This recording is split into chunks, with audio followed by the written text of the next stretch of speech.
Hello बच्चों, आज हम करेंगे प्रिज्म। हमारा है रिफ्रैक्शन थ्रू प्रिज्म। प्रिज्म जो है is a wedge shaped portion of transparent refractive medium bounded by two plane faces inclined at certain angle. ये दो प्लेन फेसेस हैं, एक एंगल पर इंक्लाइंड है और ये इसका बेस है। तो हम ये प्रिज्म की डेरिवेशन कर लेते हैं। पहले हम इसका डायग्राम समझ लेते हैं। डायग्राम कैसे है, ये हमारा प्रिज्म है। ये हमने लाइट इंसिडेंट करी और यहाँ पर जहाँ पर इंसिडेंट हुई वहाँ पर हमने नॉर्मल ड्रॉ किया, तो ये हमारा एंगल ऑफ इंसिडेंस हो जाएगा। Because light is going from rare to denser medium, so it will move towards the normal. तो ये टुवर्ड्स दी नॉर्मल मुड़ गई। इस फेस पे स्ट्राइक किया, यहाँ पर हमने नॉर्मल ड्रॉ किया। और light is going from denser to rare, so it will move away from the normal. ये जो हमारा एंगल है वो R1 मान लेते हैं, ये वाला एंगल R2 मान लेते हैं और बाहर वाला एंगल ऑफ इमरजेंस मान लेते हैं। तो ये हमारा डायग्राम हो गया। अगर ये जो लाइट है, इंसिडेंट लाइट, ये प्रिज्म नहीं होता तो ये सीधी जाती, लेकिन ये इस तरह से जा रही है, ये बाहर ऐसे निकल रही है। तो इसको थोड़ा सा पीछे मिला के देखेंगे। इसको जाना ऐसे चाहिए था, लेकिन ये जा ऐसे रही है तो इतनी डेविएट हो गई, तो इसे बोलेंगे एंगल ऑफ डेविएशन। ये A, ये B और ये C, इसको बोलते हैं हम एंगल ऑफ प्रिज्म। तो ये हमारा डायग्राम हो गया है। अब हम क्या करते हैं, ये O मान लेते हैं point. Angle A plus angle O, ये हो गया 180 डिग्री का। अब आप ट्रायंगल ये वाला लेंगे, ट्रायंगल EFO लेंगे। R1 plus angle R2 plus angle O is equal to 180 डिग्री, सम एंगल ट्रायंगल प्रॉपर्टी। तो दोनों ही 180 के बराबर हैं, दोनों को इक्वेट कर लो।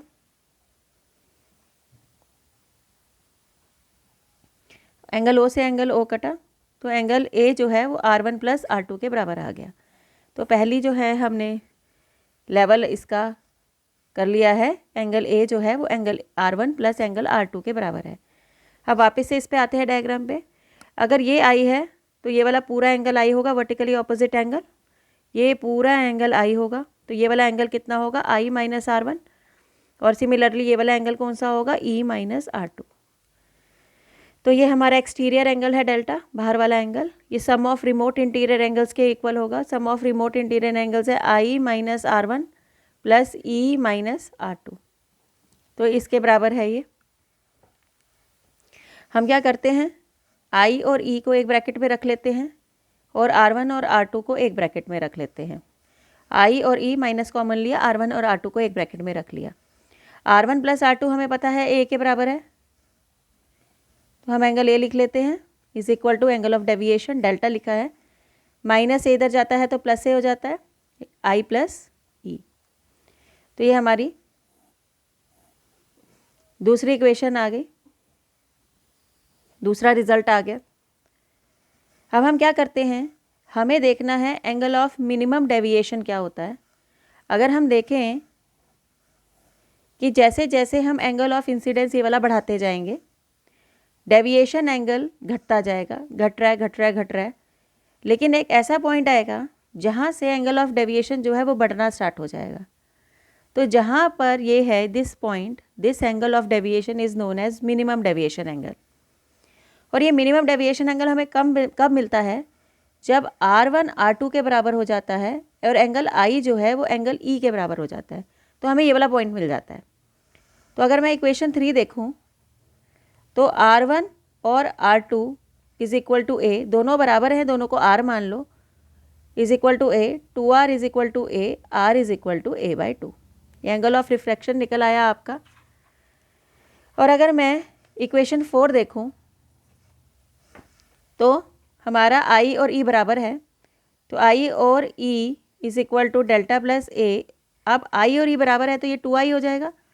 ये कब होता है, जब angle of deviation minimum deviation का होता है प्लस A। तो एंगल I किसके इक्वल हो गया, delta M plus A by 2। तो मेरे पास एंगल I की भी वैल्यू निकल आई, एंगल R की भी निकल आई। एंगल I हो गया delta M plus A by 2 और R क्या हो गया, A बाई 2। अब हम क्या करते हैं, स्नेल्स लॉ लगाते हैं। तो according to Snell's law, mu जो होता है वो sine I upon sine R के इक्वल होता है। साइन I की वैल्यू आपने निकाली थी delta M plus A by 2 और साइन आर की निकाली थी a/2, ये मैंने पुट कर दी, इज इक्वल टू म्यू हो गया। अब this is approximately equal to delta M plus a/2 और this is approximately equal to a/2, sine sine हटा दो, म्यू 2 से 2 कैंसिल हुआ, तो delta M plus a upon a is equal to mu. तो क्रॉस मल्टीप्लाई करो, mu a is equal to delta M plus a, delta M हो गया mu a minus a, तो डेल्टा एम हो गया म्यू माइनस 1 इंटू ए। ये आपकी minimum deviation angle की वैल्यू निकल आई। तो इससे हमें एक और भी चीज़ पता लग रही है, रिफ्रैक्टिव इंडेक्स ज़्यादा तो डेल्टा एम ज़्यादा, रिफ्रैक्टिव इंडेक्स कम तो डेल्टा एम कम। तो ये हमारी प्रिज्म की थी डेल्टा एम की derivation angle of minimum deviation. एक और चीज़ हम कर लेते हैं, factors on which angle of deviation depend. Angle of deviation angle of prism पे डिपेंड करता है, जो कि आप फॉर्मूले में भी देख सकते हैं कि ये हमने फॉर्मूला निकाला था म्यू माइनस 1 इंटू ए। डेविएशन एंगल है वो एंगल ऑफ प्रिज्म पे डिपेंड कर रहा है, म्यू पे डिपेंड कर रहा है, मतलब कौन सा आपने मटेरियल लिया है उस पर भी डिपेंड करता है। देखिए अगर म्यू पे डिपेंड करता है तो वेवलेंथ पे भी डिपेंड करता है, क्योंकि वेवलेंथ और जो म्यू है वो कनेक्टेड होते हैं। और आपको 3 चीज़ों पे डिपेंड हमने बता दिया, एंगल ऑफ प्रिज्म, ये म्यू पे मतलब मटेरियल ऑफ द प्रिज्म, और वेवलेंथ पे भी डिपेंड करता है। तो 3 चीज़ों पे हमने याद रखना है, एंगल ऑफ डेविएशन डिपेंड करता है, angle of prism, material of prism और वेवलेंथ ऑफ प्रिज्म। अब है डिस्पर्शन ऑफ लाइट। तो डिस्पर्शन ऑफ लाइट क्या होती है, वाइट लाइट जब हम प्रिज्म में डालेंगे तो वो 7 रंगों में स्प्लिट हो जाती है, उसी को हम डिस्पर्शन ऑफ लाइट बोलते हैं। जो 7 रंग होते हैं वो विबग्योर के होते हैं, हमें पता है। विबग्योर नीचे से लिखना शुरू करेंगे, ठीक है, विबग्योर हम नीचे से लिखना शुरू करेंगे। इसमें हम देख रहे हैं सबसे ज़्यादा मुड़ी कौन सी लाइट है, वॉयलेट सबसे ज़्यादा मुड़ी है और सबसे कम जो है वो रेड मुड़ी है। तो लीस्ट डेविएटेड लाइट जो है वो रेड होगी और मोस्ट डेविएटेड लाइट जो है वो वायलेट होगी। डिस्पर्शन ऑफ लाइट मैंने आपको बता दिया, और बैंड ऑफ 7 कलर्स को हम स्पेक्ट्रम बोलते हैं, बचपन से पढ़ते आ रहे हैं। कॉज ऑफ डिस्पर्शन, कॉज क्या है डिस्पर्शन का, अरे this is very very important formula, इसको काउचीज फार्मूला बोलते हैं। तो mu is equal to A plus B by lambda square plus C by lambda 4। ये वाला जो आपका फार्मूला है, काउचीज फार्मूला, ये आपको बताता है the relation between refractive index and wavelength. मतलब वेवलेंथ बढ़ने से रिफ्रैक्टिव इंडेक्स बढ़ेगा या घटेगा, इन्वर्सली है तो लैम्डा बढ़ेगा तो म्यू घटेगा, लैम्डा कम होगा तो म्यू बढ़ेगा। तो ये काउचीज फार्मूला है, तो ये आपको ध्यान में रखना है। अब कॉज ऑफ डिस्पर्शन कर लेते हैं कि डिस्पर्शन क्यों होती है। देखिए अगर हम वाइट लाइट डालते हैं और वाइट लाइट में 7 रंग होते हैं वाइट लाइट में, तो सबकी वेवलेंथ अलग अलग होती है। अगर सबकी वेवलेंथ अलग होगा तो प्रिज्म का हर कलर के लिए या हर वेवलेंथ के लिए रिफ्रैक्टिव इंडेक्स अलग हो जाएगा, ठीक है। जब रिफ्रैक्टिव इंडेक्स अलग हो जाएगा तो आपको पता है रिफ्रैक्टिव इंडेक्स अलग होने से डेविएशन भी अलग अलग हो जाएगा, इसीलिए ये अलग अलग डेविएट होकर अलग अलग एंगल से डेविएट होकर बाहर निकलती हैं। So this is the cause of dispersion, इसीलिए डिस्पर्शन होती है।